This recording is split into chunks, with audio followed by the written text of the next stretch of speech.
Hello, everyone. First of all, happy Chinese New Year, the year of the dragon. Enjoy this cute little dragon because that's not what we're going to be talking about. No, sorry. No rest for the wicked. We're going to talk about Ukraine.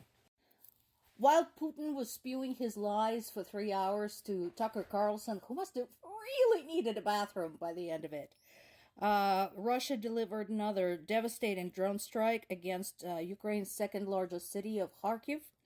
And so far, we have 7 dead, but that could change. As you all know, usually when these waves of strikes happen, information is delayed.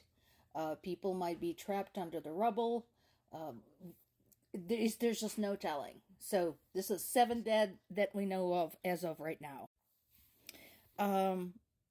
The Shahed drones used very commonly by Russians in this war, which, by the way, come from Iran and nobody's doing anything about it, struck a private home district of the city and destroyed 15 houses. So in addition to 7 people dead, we now have 15 at least that are now homeless.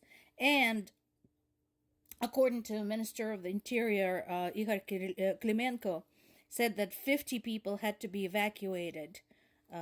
So that's just the immediate impact. And that is just one strike, one day, one neighborhood in one city. Things like that happen in Ukraine daily. And the pattern is maintained. So there is like a quiet period of 2 to 3 days. And then they slam Ukrainian civilians with everything they've got. Poland's Prime Minister Donald Tusk had some harsh words for U.S. lawmakers as he told them they should be ashamed for dawdling and playing politics with the aid for Ukraine. And he would know. Again, as I mentioned many times before, Poland has been absolutely indispensable in aiding Ukraine, and I'm sure people of Poland, when they hear about U.S. complaining about its so-called immigrant crisis, are laughing their asses off because they increased their population by something like almost 20% because they took in 8 million Ukrainian refugees. As I mentioned in other videos, that would be like U.S. taking in 80 million. 88 million immigrants. So they're probably like wondering, why is this so-called border crisis so big? Because the numbers are orders of magnitude less than that. So anyway, thank you, Prime Minister Tusk. Appreciate your support. And he's right. And we're not just talking about the aid to Ukraine. You know, there's other things, as you know, tied up in that particular bill. And that includes, by the way, to those who support Palestine, aid to Palestine. Did you know that? You hate Israel, fine. But did you know that that same package also was meant to allocate aid to Palestine, which you claim to support? So, what we have right now is this. People in Ukraine are dying. People in Palestine are dying. People in Israel are dying. People at the border are dying. And Republicans are doing nothing. Let that process for a second. Primaries are in full swing. Consider how you cast your vote.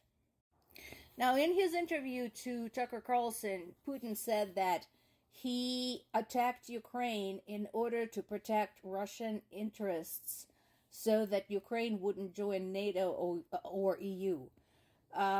If one good thing came out of this is that EU has become closer, tighter knit than ever in its support of Ukraine, with the exception of Hungary. And EU is now, of course, considering Ukraine's application. That process is going. Ukraine slowly but surely completing the requirements. And NATO, another organization involved in this, had also become stronger than ever in its support of its members and of its members' neighbors. If you look at Statista's graph of who provided the most aid to Ukraine, you'd be surprised because it's not the US. It's the EU as a collective. So individual countries provided some, but the EU and international organizations together actually provided more aid to Ukraine than US, despite the fact that they're not quite as advantageously positioned as the US to do so. So, like I said, while the outcome of the war is still unknown, it's good to know that nations of the world are recognizing that this is a global threat, that Russia is a global threat, and are pulling together to face it.